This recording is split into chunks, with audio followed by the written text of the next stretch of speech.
সুপ্রিয় viewers, bike blog নয়নের পক্ষ থেকে দেশের এবং সকল প্রবাসী ভাইদেরকে জানাচ্ছি আন্তরিক শুভেচ্ছা ও অভিনন্দন। আবারও চলে আসছি আপনাদের মাঝে খুব গুরুত্বপূর্ণ একটি ভিডিও নিয়ে। আজকের ভিডিওতে থাকবে, আপনি একটি কম সিসির বাইক চালান কিন্তু আপনি আপনার বাইক থেকে ভালো মাইলেজ পাচ্ছেন না। ভালো মাইলেজ পাওয়ার জন্য আপনার কোন কাজটি করতে হবে, তো চলুন দেখে আসি আজকের ভিডিও।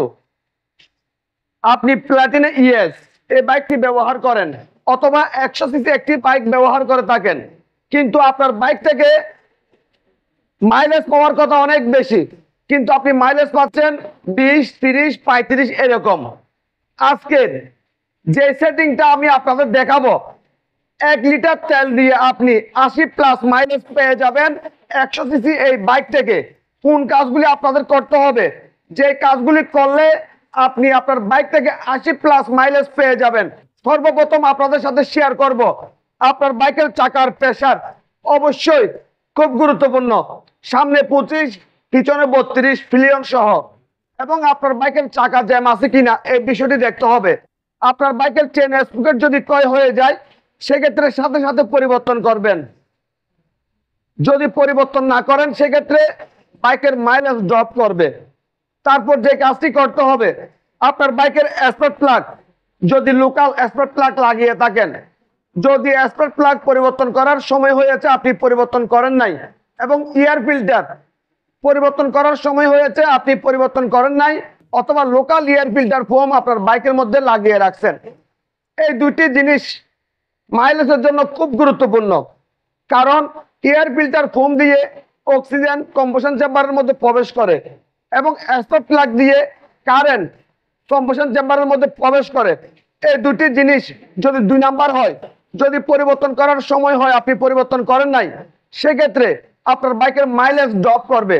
আপনি চেষ্টা করবেন আপনার নিকটস্থ সার্ভিস সেন্টার থেকে, আপনি যে কোম্পানির বাইক ব্যবহার করেন সেই কোম্পানির সার্ভিস সেন্টার থেকে স্পার্ক প্লাগ এবং এয়ার ফিল্টার পরিবর্তন করার চেষ্টা করবেন। টাকা একটু বেশি যাবে, খেলা কিন্তু সুন্দর হবে। তারপর যে কাজটি আপনাদের করতে হবে, আপনার বাইকের মধ্যে টেপিট অবশ্যই খুব গুরুত্বপূর্ণ। যদি আপনার বাইকের টেপিট হাত দিয়ে অ্যাডজাস্ট করেন পিলার গজ ছাড়া, সেই ক্ষেত্রে আপনার বাইকের মাইলেজ ড্রপ করবে। চেষ্টা করবেন ভালো মেকানিক দিয়ে এবং পিলার গজ দিয়ে সঠিক মাপে আপনার বাইকের টেপিট অ্যাডজাস্ট করার জন্য। ইনটেক বাল্বের মাপ রাখবেন 0.05 mm, আর এক্সজস্ট বাল্বের মাপ রাখবেন 0.10 mm। আপনাদের দেখানোর সুবিধার্থে আমি এই বাইকের seat, fuel tank, seat cover খুলে ফেললাম।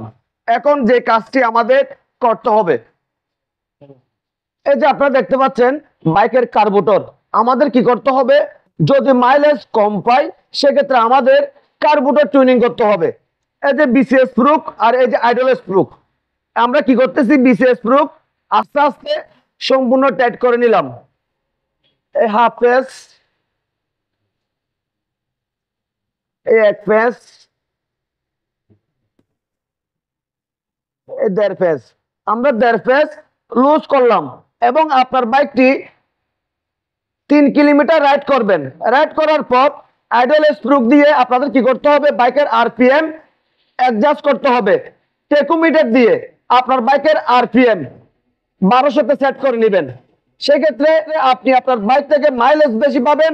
আপনার বাইকটি রাইড করার সময় আপনি অনেক আরামদায়কভাবে রাইড করতে পারবেন। 100 সিসি বাইক থেকে যদি আপনি মাইলেজ কম পান সেক্ষেত্রে আজকের ভিডিও ফলো করবেন, আপনি আপনার বাইক থেকে 80+ মাইলেজ পেয়ে যাবেন। আপনাদের যদি আমার আজকের ভিডিও যদি ভালো লেগে থাকে, লাইক করবেন, কমেন্ট করবেন এবং বেশি বেশি করে শেয়ার করে দিবেন, আর আমাদের ছোট্ট পরিবারটি সামনের দিকে এগিয়ে যাওয়ার জন্য সুযোগ করে দিবেন। সবাইকে অনেক অনেক ধন্যবাদ জানিয়ে আজকের মতো বিদায় নিলাম।